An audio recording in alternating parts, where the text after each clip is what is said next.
Yo, shout out mga lodi. So ngayon nagbara yung linya na yan mga lodi oh. My God. Kaya ang ginawa ko mga idol, tinanggal namin ng pamangkin ko at ito yung nakuha namin mga lodi. Wow naman. Patindi yung bara mga lodi, mga tissue na nagkabuhol-buhol sa loob ng linya. Kaya nagkaganyan siya, hindi siya tumatago sa loob yung dumi. So ito yung loob niya mga lodi oh.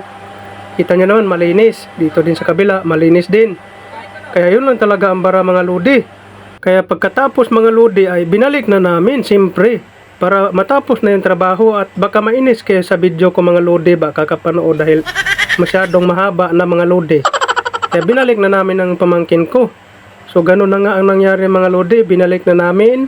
Sumuhot-suhot ako dyan sa ilalim mga lodi kahit apike yung kahimtang dahil siyempre trabaho natin mga lodi na kailangan talaga natin magtrabaho no. Kasi doon man tayo sumasahod mga lodi. Kaya ganun talaga. Trabaho talagang malupit. Kasi hindi man pwedeng pa pitix-pitix tayo pag mayroong emergency. Kasi baka pa uwiin tayo na chief engineer ba. Kaya kailangan gampanan natin yung trabaho natin. Kahit minsan nagre-reels tayo. Gumagawa tayo ng content sa ating Facebook. Pang stream ads. Pero siyempre yung trabaho hindi natin kailangan pabayaan yan. Kasi dyan man tayo talaga kumikita. Kasi kung hindi tayo kakita kay Facebook tapos hindi pa tayo kikita sa trabaho natin, ako, double kill tayo mga lodi. So kaya ganun talagang gagawin natin. Kailangan nating magtiis para lang magkaroon ng magandang produkto yung ating trabaho. Hindi tayo pabalik-balik. Kailangan nating magtiis. Kaya dahil mag-isa ako mga lodi, tinawag ko yung pamangkin ko to the rescue. Kasi para masama daw siya sa video mga lodi ba? Kasi hindi man siya nasama sa video.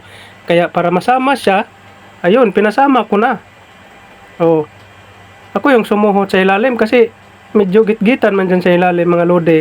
At baka, siyempre, baka matuluan ng mata natin mga lodi ng, siyempre, alam nyo na, medyo madumi yung trabaho natin mga lodi. Pero hindi natin kinakahiya yan.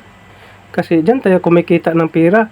Ilaw-ilawan ko pa nga lodi kung nasaan na yung bolt na nalaglag mga lodi pero hindi ko man nakita oy.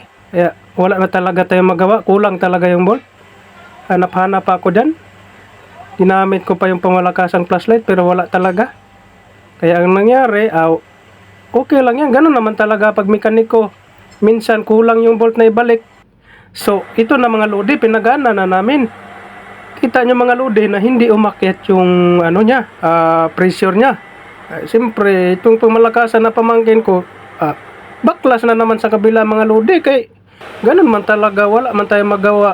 Kailangan man talagang baklasin lahat para matapos na yung trabaho at saka magkaroon ng magandang resulta.